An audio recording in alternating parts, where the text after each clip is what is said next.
Geek Out! Hey, welcome to another installment of Catching Up. I'm Sam. I'm Chris. I'm Jake.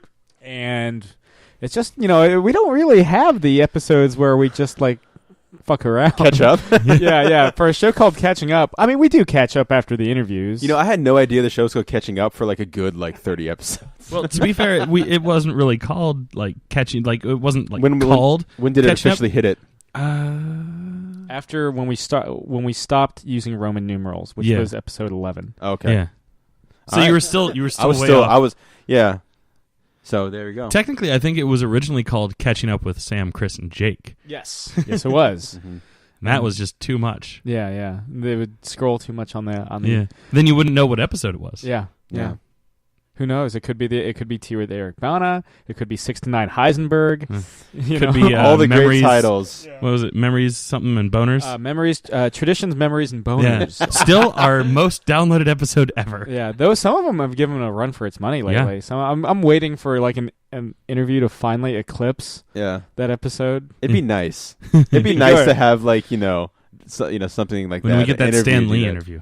Yeah. Talk to him in New York. I know I probably won't get the chance. Yeah. I'm very much. I think I mentioned this on a couple episodes ago, but I'm very much tempted to at least get an autograph. Yeah. Even though that's an expensive autograph. It is from an expensive man. Not the most money I've spent on an autograph though. That Mark Hamill on my Laserdisc was like $120, $130 maybe. I think the most expensive autograph I have is maybe $20. Maybe. And I don't even know what it is, so it's worth it, I guess. Yeah, totally.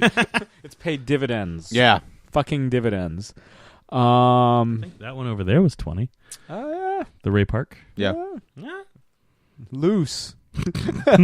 Don't loose your head. Yeah. They don't hire him for his grammar. No. Or his orthography. Ooh. Spelling ability. Here I was thinking it was part of orthodontics. No. Who knows? Maybe they hire him for that. I don't know. But I know you've been really hitting heart pretty hard. Yeah. Like that 70s. Yeah, well 80s. we saw a week ago or so, we saw we had kind of teased it, I guess. That Sam and I were going to see the Cheap Trick Joan Jett Heart concert. And let's just start from the beginning. So we drove there. It's a good place to start. And we last time we went, we saw Weezer and Panic at the Disco. We went in the 66. Yes. Yeah. If you have the option, don't ever do that again, people out there, because people, because we did it and we had to walk, 500 miles and I would walk 500 miles. So we walked a a fucking long way to get to the... We do sing along on this show. We do. It's joyous. We do. It's a celebration. I'm okay with it. And we're about to get into the concert we saw. And so we were walking, a pretty long way from the parking lot to get, all the way up there. For the Weezer show, yes. And so I was kind of geared up for that, that walk. It doesn't suck, but the last thing to do was a little late. Yeah, you don't want to walk a long way, and then you have to walk up all those stairs, and so. So we went on 28 was the way we went. Yeah, we took the and it was so much easier. I remember we parked and we walked, and I was like, wait, we're here already? I was like, did they accidentally put us in VIP parking? Yeah, I remember we thought that for a second. We're like, we're doing it. Just fuck it. Yeah. And one of my favorite early moments was we parked, and then right next, they fill you in, they have the people standing there doing parking, and a car pulls up next to us, this big truck, and as I'm getting out of the car, I can hear muffled, and I look, and there's heart stickers all over the thing. They're probably the 40th time they've seen Heart, and they're like, let's do it. Yeah. I've been seeing Hearts in 1977. Much like a World War II, jet. It has all the just little heart faces every time they've seen Heart. Yeah, a little tick mark there. And it only takes 5 to become an ace. Yeah. And so yeah, we walked and we're like, oh shit, we're here already. And then the show started at 6:30. We got there around 6:50ish maybe. Yeah. Well, the doors open at 6:30. Yeah, 6:30. And then it said tailgating ends at 6:50. You're like, okay, cool. There's no way they're gonna have a band playing at 6:30, especially if they're saying tailgate ends at 6:50. So we're walking up and we're like, man, who's that shitty opening band? And I joked. I was like, it's like a Cheap Trick cover band. Yeah, and then we walked over the stairs, and look, the crest of the hill. I fucking love Cheap Trick. Oh yeah. Maybe we bought a beer or two in the place where nobody buys beer, so there's never a line. I'm not going to tell you where, so next time there's no line. but you Trade can figure secrets. it out. And so we were kind of in our normal spot we did for Panic and Weezer, and Sam looks over and he's like, is that Robin Zander? Is that Rick Nielsen? Fuck. And then like, yeah, the checkerboard background, and I don't know, man, like it wasn't that they were like inept, because obviously, they released one of the biggest live albums of all time. Dream Police was one of the greatest kind of like prog rock, rock and roll albums. They're now in the Rock and Roll Hall of Yeah, Fame. and of the 70s, one of the biggest bands of the 70s. But they just seemed like off, like it was an off night. Like, and the weird thing is, we came in like, and they must have been a couple songs deep because the three bands got about an hour or so. Yeah. A little over. I think they got a little less. A little less. Maybe Joan 40 definitely minutes. got about an hour or so, and then Hart probably got an hour 10, hour 15. They were the big dogs. They were closing the show, and I was most nervous because I was like thinking like I don't want to miss any Joan Jett. Like that's why the big reason I was there was Joan Jett. Honestly, the big if I was ordering them like in terms of like how the excitement that I was going there. I love all the bands, but honestly, it was Joan Jett, Cheap Trick, Hart. And so Cheap Trick was like, I don't know, we kept looking at each other like, this is like fucking weak sauce. Like, what's going on here? And then we're like, we probably missed like Dream Police at least, or, Surrender. Yeah. And then they just played the three big songs, I Want You to Want Me, Dream Police, and then Surrender. And we're like, what the fuck did they open with? Like, I don't know, because you kind of feel like they'd open with like, Dream Police would be a song you'd open with. That kicks right into it.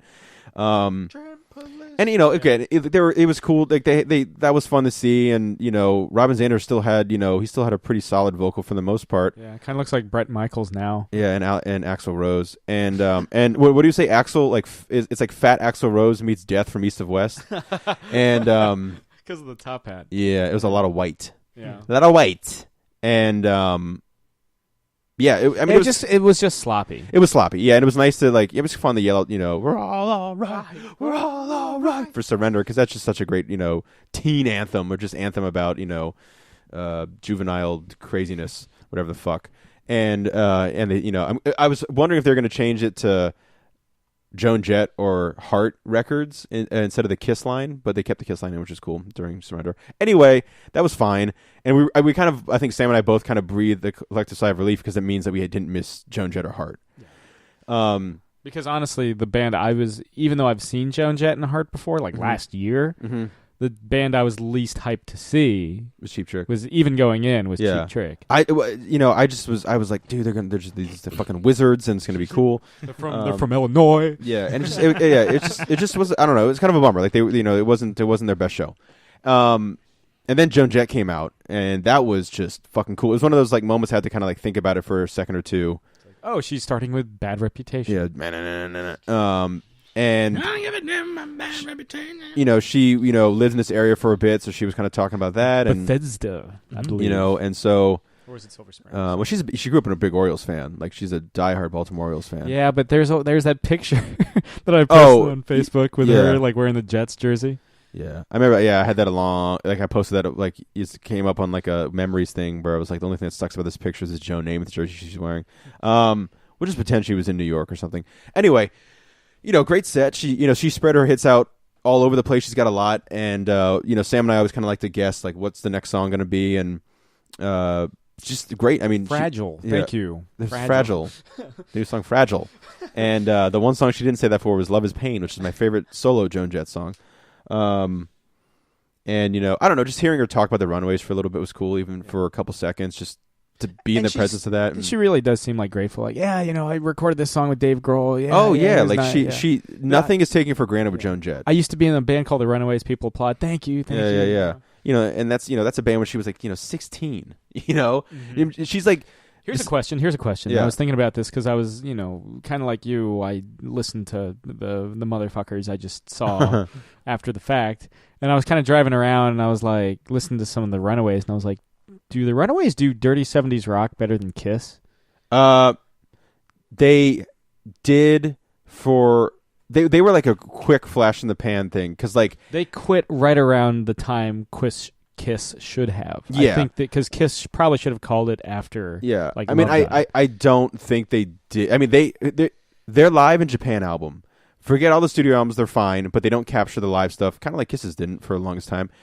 Live in Japan. Or Cheap Trick. Yeah. Live in Japan is one of the best live albums of all time. I would put the even head to head with Alive. And again, I'm not saying this in some weird kind of thing, but I'm trying to set the picture of the fact that like these are 16-year-old girls out. I had to word this carefully. Out kissing Kiss, out Led Zeppelin. Led Zeppelin. They are just out Aerosmithing Aerosmith. They're just fucking rock and roll. Like Neon Angels on the Road to Ruin is one of the coolest fucking riffs / songs of all time. You get to hear just you get to hear what Joan Jett will become later on. The band is just on Lita Ford on lead guitar. Like it's just, these careers kind of, Joan Jett and Lita Ford's kind of spawned definitely, and Joan Jett's being the big one. Having the Paul McCartney-esque solo career post Runaways, or most people, aside from that movie, probably didn't even know the Runaways existed. To be quite honest, But that being said, I would say that you could put some Runaways songs up against. I would, without any problem, put some Runaways tracks against any band in the '70s, any rock band, and they could go toe to toe and even better than some of them, because they just they didn't know any better. It was just rock and roll. And the reason they quit, one, Cherie goes on to, try to become an actress and solo stuff. She did a weird cover of Strawberry Fields with her sister. I don't know if you ever heard it, but she was very influenced by David Bowie. That was her big thing. Her autobiography is fascinating. And, she would dress up as Bowie and go to school and stuff. That's in the movie Runaways. That's a great scene. And, Joan Jett was very, Rolling Stones and, Iggy Pop and stuff. Anyway, so seeing Joan Jett was amazing. She didn't disappoint at all. It was exactly what I wanted. She was so much fun. Everyone had a blast.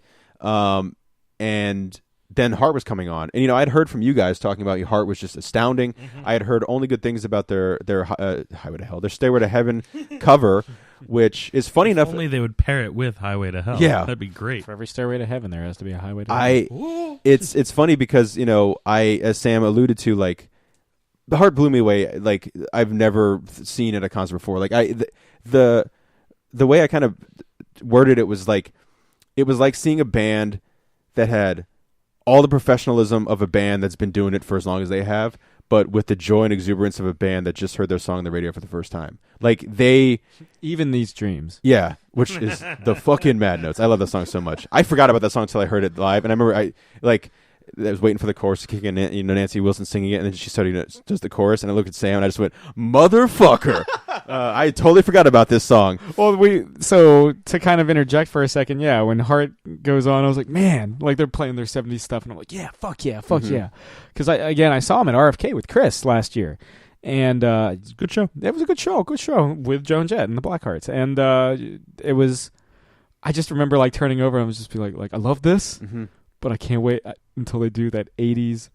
Yeah, you were all about the fucking 80s Heart. And I remember, like, my knowledge of Heart has grown, like, 1,000,000% since seeing them. But, you went all in. I'm fucking nuts, dude. And I knew all the, the 70s hits. The big three being, Magic Man, Crazy on You, and Barracuda. Straight On as well. Yeah, but, like, those are, like, the pantheon Heart tracks. And totally forgot about the 80s stuff. And I remember when the Behind the Music came out. There's days, I think, where they wish they forgot the 80s but stuff. I mean, well, their thing, I remember they asked Ann Wilson in an interview. At least some of the music videos. Yeah, Ann and Nancy, they were doing an interview, and they're like, did you guys sell out? And Nancy kind of looks over at Ann, and Ann's like, yes. And then Nancy's like, yeah, okay. She kind of like, breathes like, yeah, okay. Yeah, right. That's since she admitted and like, whatever. Like, but they, if the three tracks we got from the 80s, that was it, fine. I haven't really dove into 80s Heart yet. Like, I'm gonna actually listen. I'll try to listen to some of the non-singles, see what it's like. But I don't know. I really don't like that like big 80s stuff. Like, that's not like the reason I think I like These Dreams the most out of those big three is because it doesn't sound as it's not as like 80s power ballad like that, like echo drum snare and like okay. But anyway, like Saint Anger. Yeah, no, Saint Anger. Saint Anger sounds like pots. Yeah, and pans. like the dull tin. Anyway, getting the Heart. So here, like the thing that was like so amazing was again seeing this band that first of all it's two sisters. Any like look at how well siblings work out for most rock bands. Not very well. Oasis being a prime example. AC/DC was one that Chevelle. Yeah, I mean Vitamin Rock. Vitamin R. Vitamin Rock. AC/DC being one that ended because of Malcolm having Alzheimer's, I believe, which is unfortunate. But like again, there's always exceptions, whatever. But Nancy Ann Wilson like just really pioneers for being women in rock, although they are like we're just rock. We just were musicians, but like they really did forge that way for bands like the Runaways, only a couple years later, being an all-girl rock band and having these two sisters kind of come in. Would there be the Bangles or the Go-Go's after, or Katrina and the Waves after? And it wasn't just something that like they came in and they just, sang, a couple rock songs. Like they fucking wrote, were, Ann Wilson's one of the greatest vocalist of all time, and Nancy Wilson is a hell of a guitarist. And I draw to rhythm guitar players. Lead guitar players are amazing. I am in awe of their talent, but I can't relate to it because I was never interested in learning leads. Whenever all the bands I was good enough to learn leads. Yeah, well that too. I didn't have the fucking patience, but I'm always more interested in the rhythm. And Nancy Wilson is someone who is an astounding acoustic guitar player, which is something that you could be a great electric guitar player. Doesn't mean you're going to be a great acoustic guitar player. And you can kind of say vice versa, but the thing is with acoustic guitar, all your mistakes are there to be seen and heard. You can't cover it up with distortion, you can't cover it up with reverb, you can't cover it up with any other kind of effect. Acoustic guitar is what you're going to hear. And so seeing Nancy Wilson, and another thing too with her was the fact that like she scored a bunch of my favorite movies of all time. Her and Cameron Crowe were married for years and years and years, which was like this perfect, marriage of, these two artists coming together. At least for 2 decades. Yeah. And, Jerry Maguire and Vanilla Sky being two of them. And Vanilla Sky being something that I think that's some of my favorite Nancy Wilson compositions on there.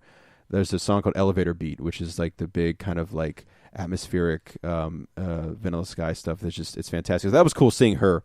But then also just seeing them all play together and, hearing the big songs, the 80s stuff, which is funny because, like, they didn't do the full-on 80s. Oh, the Alone story? Because, like, anytime an 80s song came on, Sam would be like, here we go. And, like, they started to play Alone.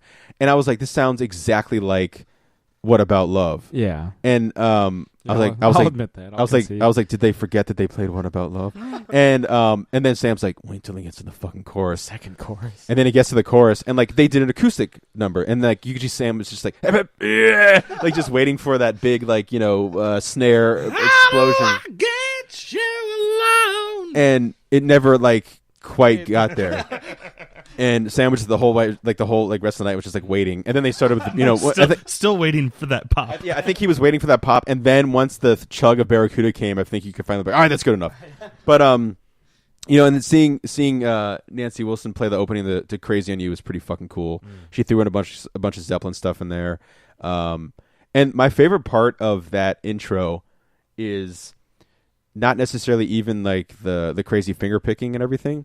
It's when there's like that moment of they just stop, and then she comes in with that like flamenco strumming, and you're just like, oh shit! And then the whole electric guitars come in, they all kick in, and that's a song where like Anne's vocals are fucking astounding, and that's like one of the last songs they played. Here she is like shredding her vocals the entire night, and then she's doing Crazy on You, which like her, that you listen to the studio version, some of the stuff she's doing with her vocals, and she's still slaying it live, in like her mid 60s or whatever, and then I was hoping and praying that they were going to do Stairway to Heaven because that's they'd heard about their version being so good and so amazing. At RFK, they didn't play any of it. They didn't cover any Zeppelin. And so we got 2 Zeppelin songs. 2, count them 2. Give me 2.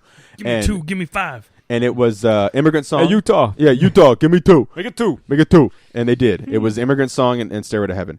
And a funny story I'd heard about Stairway to Heaven is that when they did the Kennedy Center Honors, Nancy Wilson had barely ever played that song before. And so she said during sound check, like, it wasn't working. And the musical director was like, we can cover you guys up if you want. She's like, no. And so basically when they played it at the Kennedy Center, what we see is kind of the first time it comes together for them.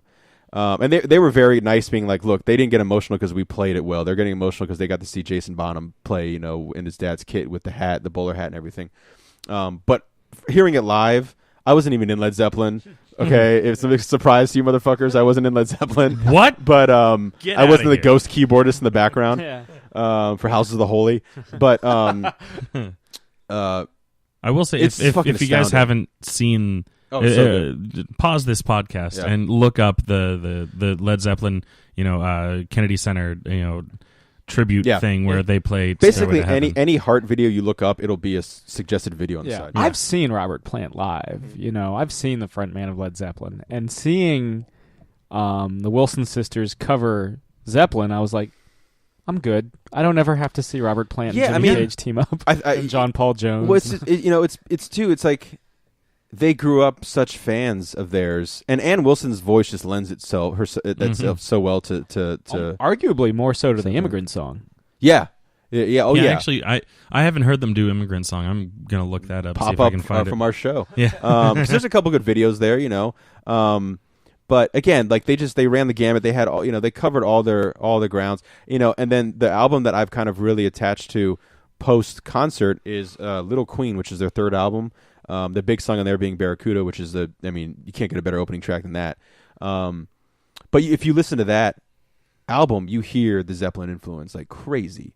And so I don't know. Yeah, Heart really, like I said, seeing Nancy Wilson on the acoustic stuff, like some reason just locked in, and like I really inspired to pick the guitar up and start playing it again and trying to play every day like I used to in high school. And so yeah, it was a great show, and Heart just fucking blew everybody away. They were so good. It was crazy how good they were. So if you can see Heart live. I think there's only a couple shows left of the tour they're doing right now, but if they ever come by again, count me in. Did you go to a wrestling pay-per-view? Not a pay-per-view. So there's but I did go to a wrestling show.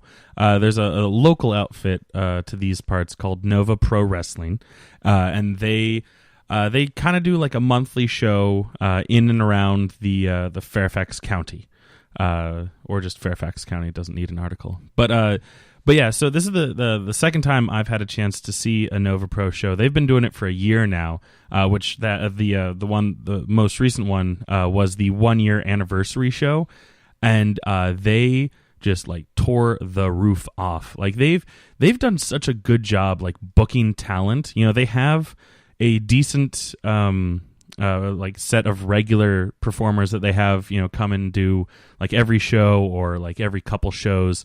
But then they also, like this time around, they got a couple people who, like, this was the first time they've ever been to Nova Pro, and they were just that fucking good. The biggest name being this female wrestler, Jade, who is actually a TV personality. She's on TNA's Impact, which is like the Image Comics of the televised wrestling, WWE being both Marvel and DC. Especially now that they had their brand split, but it was such a good show, and Jade wrestled one of my favorite indie female performers, Brittany Blake, who is a great performer in her own right. I've seen her a bunch of times at Maryland Championship Wrestling, and then she was at the last Nova Pro show, and this she won the right to face Jade when she came for this past show. And that was a great match. It's great to see female wrestling like become like actual like real wrestling, because like not even like 10 years ago it was still just bra and panties matches and stuff like that. And which sure, that's fun if you like to look at women, but like there's something so special about like them being like actual matches, and like I love seeing it. And then they have they have this tag team called Cutie and the Beast, which their whole gimmick is, one of them is like just like almost a caricature, just flamboyantly gay, and the other one is like a staunch like straight guy who's very clearly uncomfortable with it, but they tag together because they know that they work so well. But like it's just hilarious to see them work together, and they are on the end of the spectrum of wrestling that's more like entertainment versus like actually like putting on like quote unquote like legitimate like wrestling match. Like it's just fun to watch them wrestle, and they like I said, they put on just such a good show the way that they work together. And like the one thing that I love is like their finishing move is they recreate the Dirty Dancing, the Jennifer Grey over Patrick Swayze. Yeah, and then like he just like throws Cutie is the little flamboyant one. He like just throws him down on the mat to do like a final body slam and pin to win the thing. And then like as they're leaving, the ring, that song from Dirty Dancing, having the time of life. Yeah. That song actually plays as they're walking out, and like you just see like the big straight guy be like, all right, fine, let's do it, one more time, and like the little guy's just like, yay, and runs up, and they do it, and they like spin around as they're exiting the thing, and it's they're some of the best workers there, I think, because they're so good at crowd work. And then they did their first cage match there too, which was actually quite an impressive feat to do, because a cage, you can't just throw some chain link fence around the ring and hope that it works. Like you actually have to put some effort into it, and like they like made it really entertaining too, and they threw out thumbtacks for the kids that like the really hardcore stuff, and just wonderful. I can't say enough how like just great, like everyone in the whole production is good with like their crowd work, and then they all are there like it's a local rock show during the intermission, and after the show they all have their own individual merch tables. They're selling t-shirts and other stuff, and like they just burped in a very weird way. The weird thing was like you burped like as you were talking, so it was like yeah right. It was just but what episode do I make that awkward noise, like as if I need to single out one? It was the birthday. Was it the birthday? Wasn't it you guys talking about your birthday? It was the one before our birthday. Before. Yeah, okay. And Josh talks about how he's getting back into Fallout 4, and Sam goes, sweet. I managed to say sweet, and then I kind of like, I don't even yeah, I can find out the exact title really quick, just because I know. I forget. Did you see a new movie this year or week too? Yes, I saw Snowden. Was it any good? Yeah, I thought I loved it. I mean, I'm pretty biased. I am very much a fan of Proden. Yeah, I'm Proden. China. There's the China Flores. China Flores. That's one of my favorite interviews. It's a damn good interview. Yeah. But yeah, I'm very much in favor of Snowden. And naturally so is Oliver Stone. So like it was just like in my wheelhouse. I was like, all right, let's sit down, eat some popcorn, and hate the government, essentially, or at least the NSA. Yeah. But I love my country, but I hate my government. Yeah, no, it's a very much so an Oliver Stone, like it's a slow, very one-sided story, and arguably if you saw Citizen 4 you saw a better like portrayal of the actual events, but if you wanted a character piece that actually treats it focuses more on Snowden himself versus the actual like controversy and leaks and stuff, or not leaks, whistleblowing is the more apt thing to say. But it focuses very much so on Snowden's career in the CIA and his love life with his still current girlfriend Lindsay, played by Mills. Shailene Woodley. Yeah, and she does a great job too.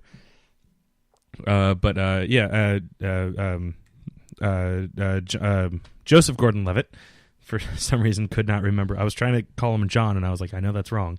Joseph Gordon-Levitt does a great job. He's almost spot on with the voice. Yeah. I think like he is. It's almost creepy. Yeah, and even though doesn't look like him, you like just fall into it, and you like kind of like Fassbender with Steve Jobs. Yeah. He doesn't look like Steve Jobs, but he embodied, or Frank Langella with Richard Nixon and Frost Nixon. Yeah. Or Frank Langella and Skeletor. Yeah. He embodies the spirit of Skeletor. He's the best part of that movie. I would agree. Yeah. Can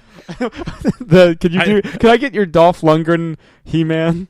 Yeah, he at the end of the movie, the big thing he does, like you're all waiting for it, where he pulls out the power sword and he goes, Papa Cusco, I have the power. And you're just like, what the fuck? Because it was supposed to be overdubbed, but they didn't have the budget for it. They didn't have budget for ADR. By the power of Grayskull. Hey, that man has a PhD.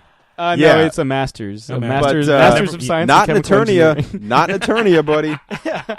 Well, that movie doesn't take place in Eternia, so Yeah, just ask Courtney Cox. That scene does where he says it. yeah. He doesn't. He does. He's, I remember watching that movie and like for the first like 10 minutes I was like, yes, this movie's gonna be awesome. And then they go to Courtney Cox. yeah, well, and then they go to Earth, and I'm like, this movie's terrible.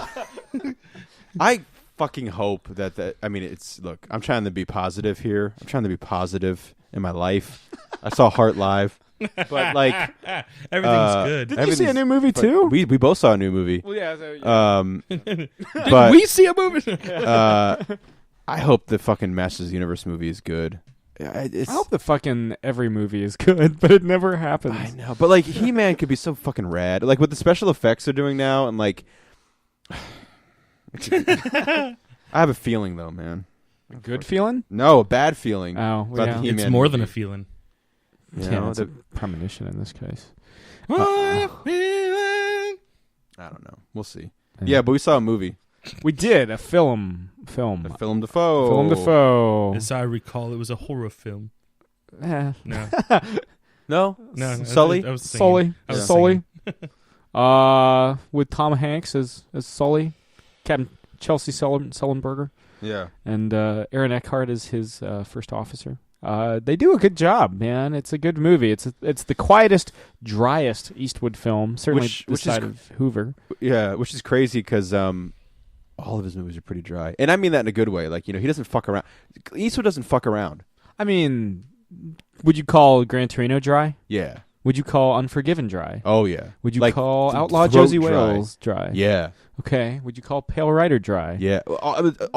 Play Misty for me. The most undry movie he's directed, in my opinion, is J. Edgar. Is the Hoover? The J. Edgar Really? Hoover. Yeah, that movie. Well, you got Leo in a It's Dress, which is sopping about as wet. undry as you can get.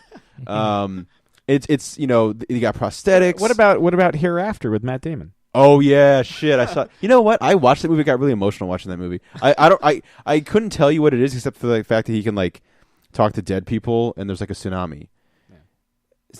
But yeah, I forgot about that movie. But I think There's days where I think he does too. when I mean dry, I mean it's just no nonsense, no bullshit. Like the J. Edgar stuff is like the most kind of like Over the top. yeah, and by Hollywood like by normal Hollywood standards, not that over the top. Yeah. But Clint Eastwood, it's pretty over the top. Invictus. I never actually saw all of Invictus, to be honest. Did he direct Trouble with the Curve, or he just star in it? He was just in it. I didn't see it, to be fair. I would love to see a Clint Eastwood He-Man. Just like them, Like Clint Eastwood now. No, not as He-Man. He'd be good Skeletor. Yeah. But I have yeah. the power. By the power of fucking Grayskull.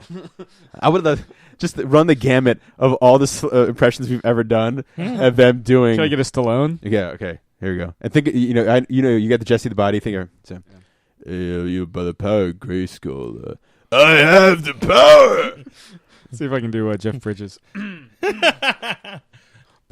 By the power of Grayskull, I have the power.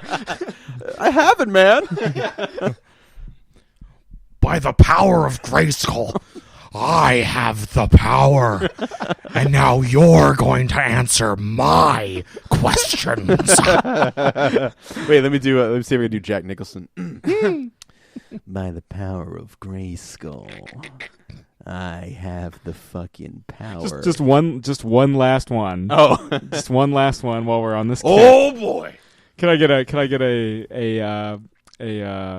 fucking early '90s era Pacino? Al Pacino? Al Pacino, like Oh, give me that sword. Oh boy. By the power of fucking Grayskull. And this Oh boy. I have the fucking power, baby. Look at that sword. I'm amazed you didn't make the mic clip with that one. Look at that fucking power sword. Oh my god. I mean the audio clipped, yes, but I mean, didn't Look get at that fucking power. thing that we used to get all the time. Look at it go. Look at that loincloth. Fucking That sword. physique. where's Grayskull? Skeletor, if I see you down the corner, I'm taking this power sword, sticking it between your fucking eyebrows. I'm taking you fucking down. Personally. you little fucking dick. Skeletor, I'm fucking taking you down. Castle Grayskull is mine. I don't know any other celebrity impressions we do. I mean, there's of course like Walken, you know. Yeah. But I mean, we've got the big ones. Yeah, that's true. We did what we set out to do. Yeah. Why were we talking about this? Oh, Sully. Sully. It's fine. It was good. It's not like in my top 5, but it's it probably won't be in my top 10 by the end of the year. Even the story is fucking astounding. Like, it really, when you stop to think about it, it really is quite remarkable. Unbelievable. And like one of my favorite moments in the movie is they show it a couple times, which is fine. Birds. Yeah. They check that list off about 1 million times. Is they show you, like, I think a lot of people think like, oh, you land on the water, it's water, like you just skid on the water. No. So they show you how fucking violent when they hit that water, Also, it's 2009. It's 8 years after September 11th. There's a scene where people see a low-flying plane into the Hudson. You're thinking bad things, because of what happened earlier. And there's a great line where I think one of the head of the FAA.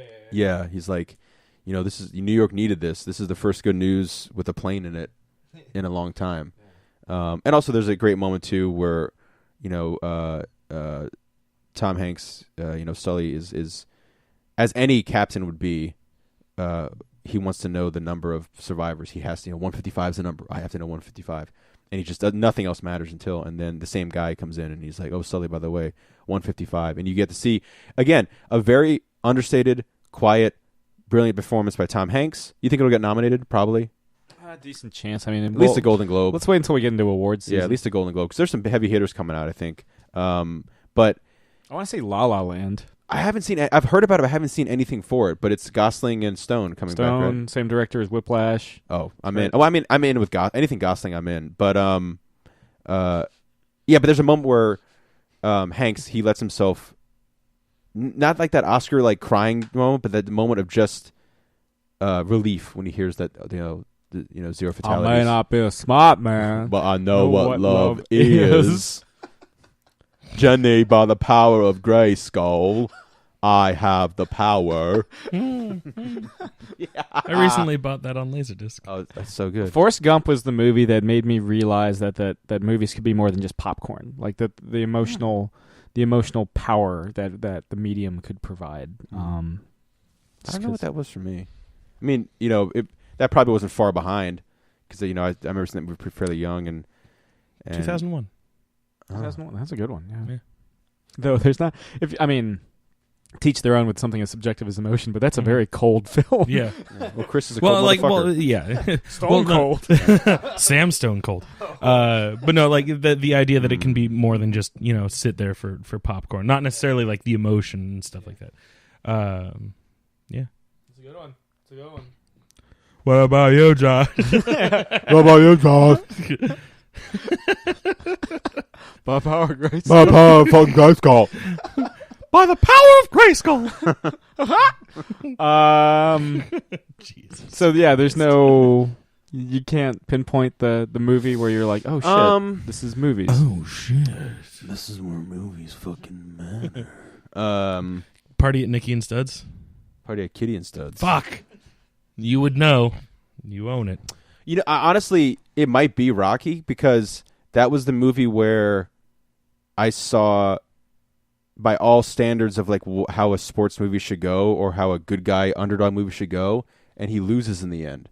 And that was the movie that made me realize that like you don't have to win by that standard of like the sport necessarily, but like he set out for that goal and he accomplished it, and that's just as powerful as him. Even though he loses, the fucking favorite moment in cinema history is. Well, the thing about Rocky is you don't have to be the best out there. You just have to be the best version of yourself. Well, yeah, exactly. You don't have to be beautiful. He sets that goal for himself. That's the moment where Stallone knew he had something there, and the fucking moment at the end where they're over the PA system. They are announcing the still heavyweight champion Apollo Creed Ed is over fucking, drowning out everything. But the one thing we hear is Adrian and Rocky saying, I love you, and then that's how the book and movie ends. It's the best. So I mean, that I don't know if that's necessarily the movie, but that was the one where I was like, you don't have to win at the end of the movie to win. Well, you win by your own terms. Yeah. Like you set your own parameters for what is victory. Yeah, Bad News Bears style. Bad News Bears, yeah, definitely. Yeah. They're D2. Yeah. Though they win. Yeah. Spoilers. Fuck. I remember seeing that in theaters.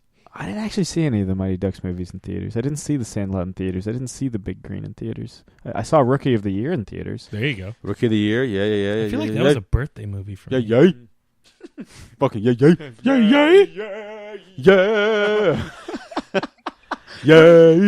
do that on the Abbey Road episode? Abbey Road episode, you're in for. I don't want to say treat because I don't know what you guys figure. It goes is a off treat, the rails, but it might have been some of the most fun I've ever had on doing a podcast. It's a fucking. I don't know what it says, but it says it all. Yeah, it's a romp. Like you look, if you guys, there's two things. Here's how you know if you're gonna like it or not. If during that Pacino thing we did a couple minutes ago, if you were like more of that, you're gonna love the Abbey Road episode. If you were like shut the fuck up, you're gonna hate the Abbey Road just episode. listen to the Let It Be episode again, and or listen to what do you think is the best Beatles episode now that we're Abbey Road. Okay, Abbey Road, man. Before that, I like to start the Magical Mystery Tour one because we're realizing as we're doing it, like we had like that real moment, like in real it's time. a fucking bummer. Yeah, this Not a bad album, it's a bummer. This kind of like mise en scène, and like we're slowly going down, and then we get to Baby You're a Rich Man, and like as it fades in, we're like, oh, this is the fucking jam. This is the best. Yeah, and this is an album that has Strawberry Fields Forever, Penny Lane, and all you need is love. That's right, and we're all about maybe you're a rich man. Sorry, one of the reasons I was zoning out is because I saw Greg Capullo drew some Dark Knight Returns pictures, and I had never seen these particular ones before. Yeah, they weren't they fucking astounding. Weren't they variant covers for Dark Knight 3? I mean, I know they posted 4 online, and I had seen 2 of them. I had not seen the one where he's hanging the dude upside down when he's like, you don't understand, you're not in a position to fucking make a fucking, fucking talk, asshole. And he goes, what do you mean? He goes, no, fucker. And he takes his hands back, and the fucking pig man is upside down, and Batman's like, shit, a brick, fuck face, and that's the end of it. I feel like you should redub the Dark Knight Returns movie. Yeah. And then the other one is a really good Peter Weller. Well, it depends on the fucking thing. Here's how anyone can do a Peter Weller. You just have to say that you don't get it, son. Like, if you can get that down, rest is fucking gravy. And that's one of the pictures is where he's in the mutant because he pops up, and that's when he says that you don't get it, son. Although I think it might be boy. I think in the comic, you don't get it, boy. And he's, this but isn't it's Peter Weller, so he had to say son. This isn't a mud hole. And he just like cracks him, beats the shit out of the guy.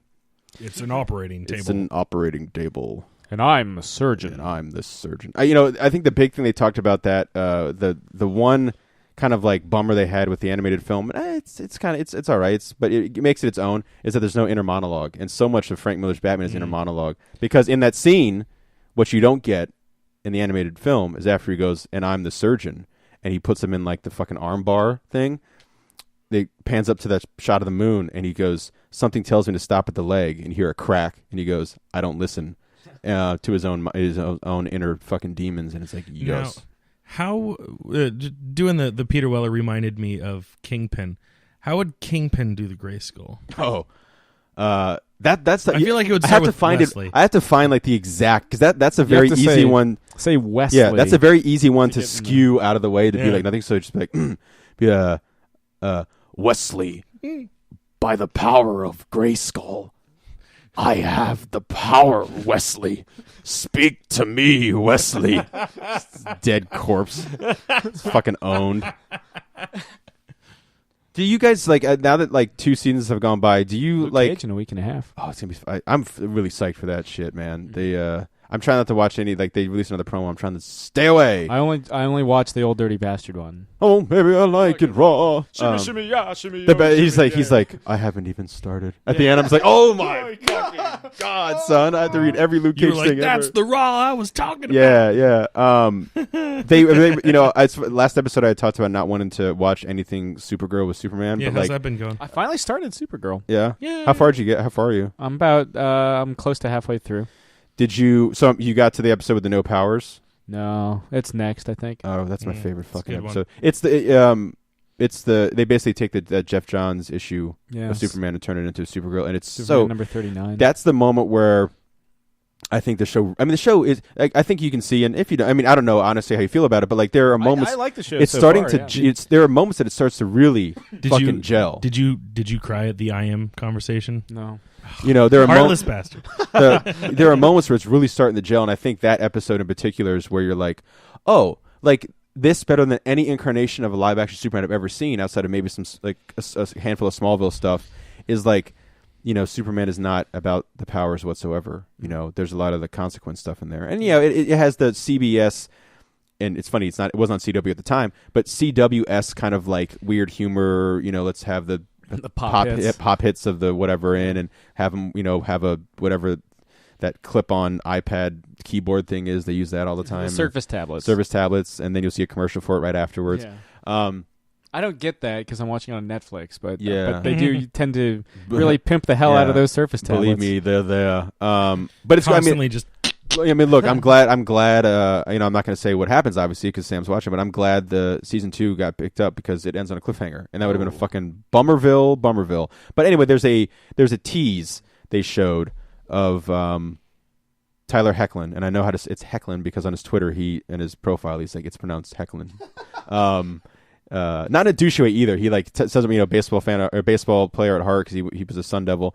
And if you've seen Everybody Wants Some, you know, dude knows how to swing a baseball bat. And plays at the celebrity tournaments and stuff for ESPN and whatnot. And he was like, and before anyone asked, it's pronounced Hoechlin. So I was like, note to self. So anyway, they showed. When you do meet him, you'll be like, yeah, Hoechlin. I'll be like, Hoechlin. Oh, you're the first person. Hoechlin. By the power of Hoechlin. By the power of Hoechlin. Anyway, they show. There's a moment where you see his motherfucking Superman running down the fucking thing, and you just see his cape going, vroom, vroom, vroom, and he just fucking takes off.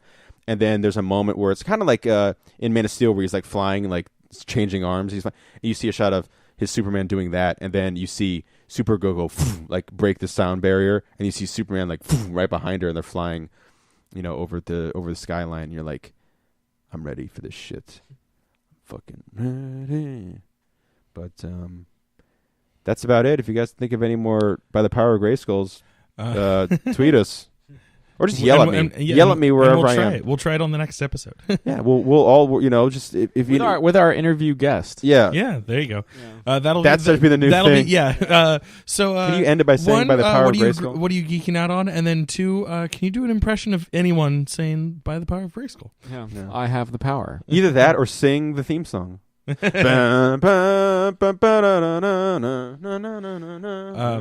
Another thing that I did get to watch in the theaters this week was Batman '89 again. Oh yeah, you got to see it. The Alamo was doing a special. Unlike when we saw it at Cinemark, people went packed house.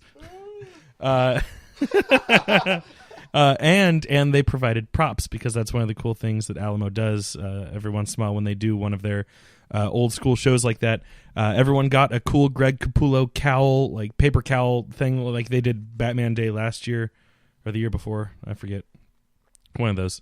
And then like everyone got like a cap gun, and there was like this weird scratch and sniff card that like everything kind of smelled like grape, but you know, it was supposed to be like the different Joker gases and stuff like that, and the charred body of that son of a bitch. I'm glad you did. Yeah, that guy. And then everyone got like a couple $100 to just throw around during Trust nice. with the parade. Oh, it was so fun. Trust.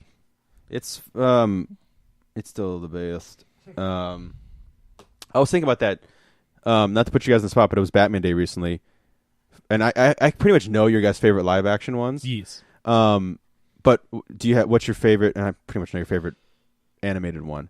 But I don't know why I'm saying this because I already know them. But just for the listeners at home, favorite live action Batman movie, favorite animated Batman movie, and favorite voice actor. Well, I think I can speak for both Sam and I when I say Batman Returns is our favorite live action. The Dark Knight, but of the classic okay. run, it would be Batman Returns. Fair enough. Batman Returns is my favorite of all time. Okay. Cartoon. It's Todd McFarlane drawing Ghost Rider. Oh, nice. Fucking shit. Okay. God damn, that's awesome. Whew, cartoon movie. I haven't seen a whole lot of them, but I guess I'll go with Under the Red Hood. Oh, that's a good one. Yeah.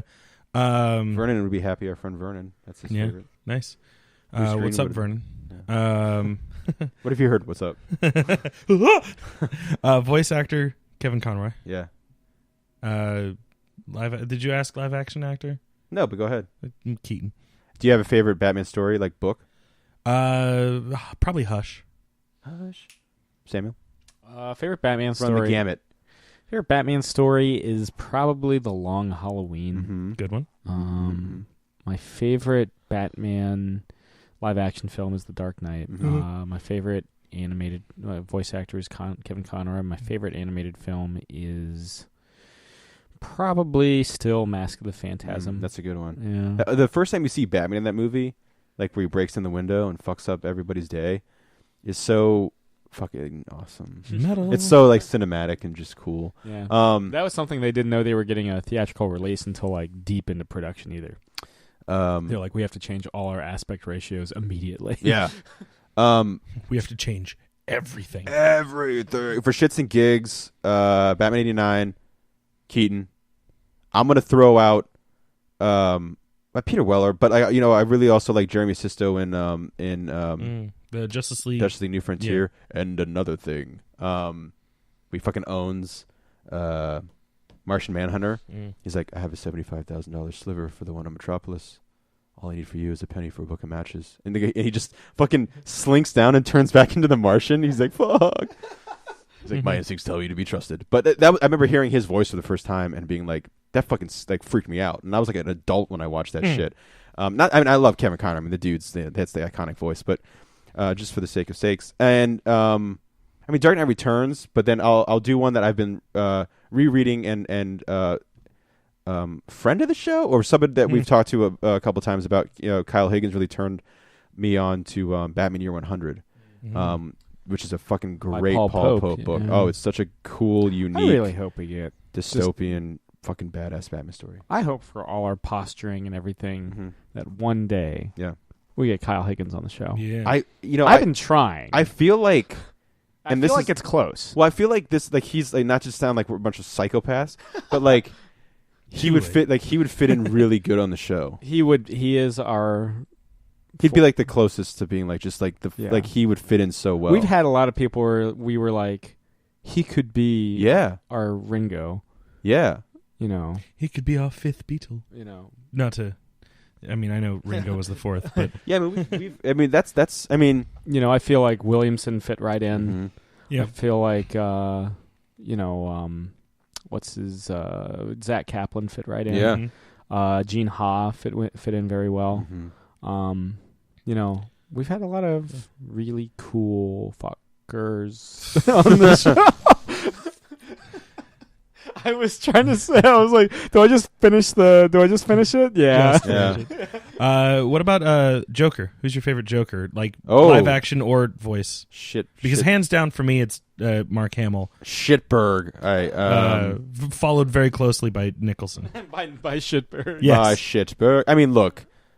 To put you guys on the spot. Let's put our goddamn cards on the fucking table here, gentlemen. That's not the table. You can't. Heath Ledger changed the game. I mean, Heath Ledger's Joker, like that's some of the most, like that might be the most mesmerized I ever was by a performance in recent memory on the screen. It was whenever he's on the screen, it's all eyes on him. And I was like, Jesus Christ! I love Jack Nicholson's because of Batman. I mean, the same thing. Of course. Technically, the same thing happened with Jack Nicholson's Joker. Sure. Just we were too young for it to matter. Yeah, but like they almost there's a rumor that they almost renamed or joked about renaming the movie Joker just because he gets top billing. Yeah, gets paid the most. Made him a very wealthy man, but the It's really an embarrassment of riches with the Joker because there's been so many good. Oh ones. yeah. There's really almost. I'm sure there probably is, but there's almost no wrong answer. Yeah. For who played the best Joker in your opinion? John DiMaggio. Ha. One still in theaters. Ha ha ha. Yeah. I'll let you guess. It's Jared Leto. Yeah. No, he's the wrong answer. Yeah. Yeah. Ha. It's between. Yeah. Would you die for me? Would you live for me? Fucking Suicide Squad. Fucking Suicide Squad, man. Fucking Suicide Squad. Mm-hmm. Is that the worst movie you've seen in theaters this year? X-Men. Yeah, Apocalypse. Yeah. X-Men still pisses me off. Like I'll wake up in a cold sweat. Like two things happen. I'm like, I gotta take a piss, and god damn it, did I hate X-Men Apocalypse? And then I take a piss, and I'm like, well, I don't have to piss anymore. So I said I still fucking hate X-Men Apocalypse. I was every now and then I'm like on Voodoo, and it's like, don't do that. Don't fuck. I will. If you ever feel the need, call me at any time. 2 a.m, 5 a.m, be like, Jake, I'm feeling the itch to buy Apocalypse. Don't fucking buy Apocalypse. That's too late. I already did. Just think. It's only $15 in HDX Just think. if I pre-order. $15. $15, little man. That's potentially 3 HDX deals of the week you could be spending on 3 boner-inducing films, to put it in Sam Stone-isms, that aren't X-Men Apocalypse.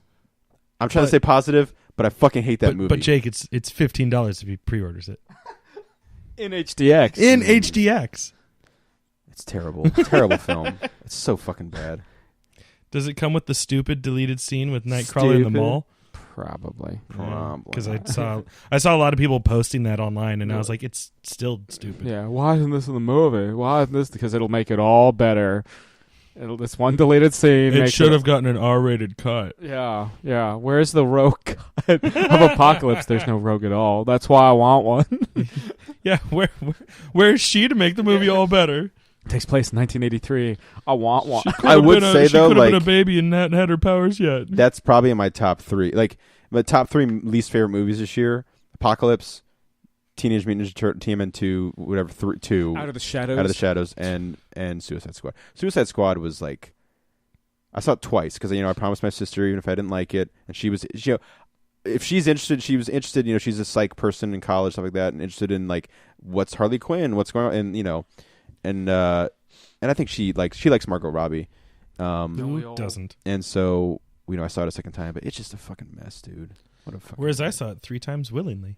Yeah, I mean, I totally agree. It is a mess, but I just wasn't a fan. I saw the Silver At Linings. least we agree playbook on of it. Apocalypse. Yeah, Snake Eyes. I thought Silver Linings Playbook was so overrated. I know. Remember? Yeah, while you were in the bathroom while we were at He Glory mentioned Days, it, and we saw. I made the same. I saw the Silver Linings Playbook joke.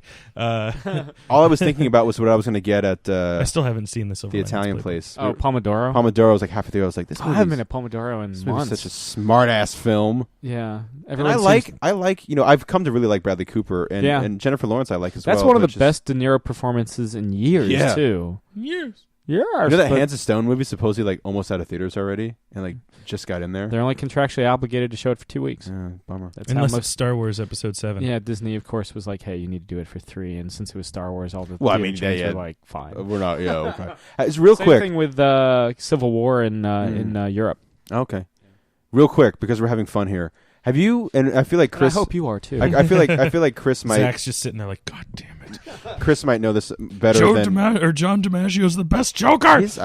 Props for he did something different. Yeah. No hate. Yeah, I liked it. I actually really like. He's not my favorite. I like the guy who did the Batman voice in Arkham Origins because it's just like kind of like a new breed. Like he's a solid guy. He's done a couple Wasn't he things. like a Scottish guy? I think in real life, yeah. There's like you might hear like a hint of it, but like I feel like he was at good. New York Comic Con a year or 2 ago, and I was like, "This is the new Kevin Conroy." He's got some big shoes to fill. Jason O'Mara? Maybe. Possibly. Or are we talk? Oh, Arkham Origins. So Yeah. that'd be like Roger Craig Smith. Yeah, he said he wore like Batman boxers when he was doing his. Was he the same guy that did the voice of Batman for the new 52 movie? No, that's Jason O'Mara. Okay. The guy that does that might be who I'm thinking of. That's who you're thinking that's of. who Yeah. you're thinking of because he's like clearly Irish. But Yeah. The one from, well, yeah, I'm just saying he's Celtic. The point is, they both speak a different dialect of Gaelic. It's fine. The guy that does Arkham Origins is also the voice of Ezio in the Assassin's Creed. So he's got a pedigree in that.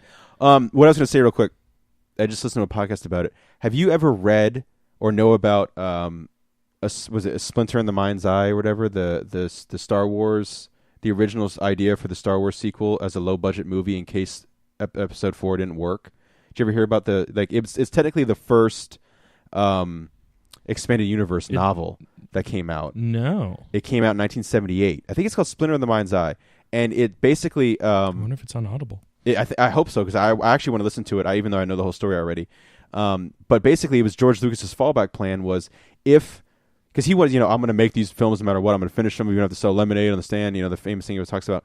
But everyone was telling him this movie's going to fail. So his idea was, let's make a low-budget film that has like smoky, like swampy kind of atmosphere, so you can't really see how small the set is. We're not going to have dogfights or space fights. We're not going to have big battles. It's going to be a couple lightsaber battles. Vader's back, blah, blah, blah. It's a Leia.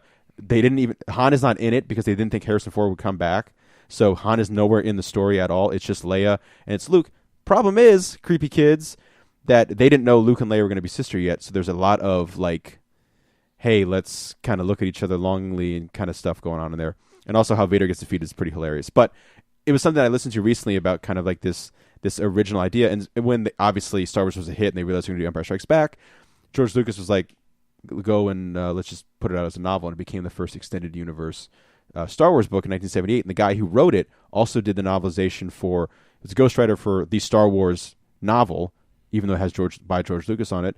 And he did the Episode 7 one. He did, so he's been doing it for a while. I mean, he's still in the game for the Star Wars stuff. But I feel like it's kind of a, if any, I'm assuming most people listening to this are Star Wars fans. It's kind of a cool little peek into uncharted territory at the time of Star Wars. And the cover is awesome. I love the cover of the book. It's like Vader standing there over top of like Luke and Leia, and they're like, shit. C-3PO, R2-D2 are in it, but I think the only returning people are C-3PO, R2-D2, Han, or I'm sorry, Luke, Leia, and Vader are like the five big ones. Like I said, Han, they were like, no, he's not going to come back for this. And of course, the rest is history. But if you guys are interested, it's interesting look at the Star Wars. The Star Wars. Yeah. No, I knew about was it Blue Harvest? Yeah. The fake name for Return of the Jedi that they started actually coming up with a real story for, and they were like, why don't we just make this movie? And I would love it if that has like a novelization of it somewhere. If it does, tweet me at E.G. Nolan. It is not on Audible, but you can get mass market paperback on Amazon Prime. They made a comic book of it too. So I saw, it was like, I think in the 90s they did it, and I don't know who the artist is and who kind of adapted it, but the art was really fucking cool. So it now there's the Marvel Star Wars stuff, but it deals with a lightsaber battle between Leia and Vader that lasts nanoseconds, and Luke and Vader have a fight, and let's just say it's one-sided in the favor of Luke Skywalker, not Darth Vader. So interesting stuff. If you guys are interested in that, I just thought it was kind of cool. I was listening to the Weekly Planet podcast. I love those guys. The guys, I guess the official podcast of comicbook.com. And those guys did a little kind of mini episode about the Lost sequel to Star Wars. So kind of cool. Well, there you have it. And you guys got anything else to add before we call it for the week? No. Okay. Well, this has been another installment of Catching Up. I'm Sam. I'm Chris. I'm sorry. We'll see you guys next week. Thank you. Oh, sorry. Go ahead. Don't do your thing. Just Thank you very much. Good night, everybody. This has been another Geek Out production. If you enjoyed what you heard, hey, we've got a new commentary every Monday. We've got a special episode every Friday. Of course, there's the usual Catching Up show every Wednesday. And you get book club episodes just about every Tuesday these days. Thanks for listening.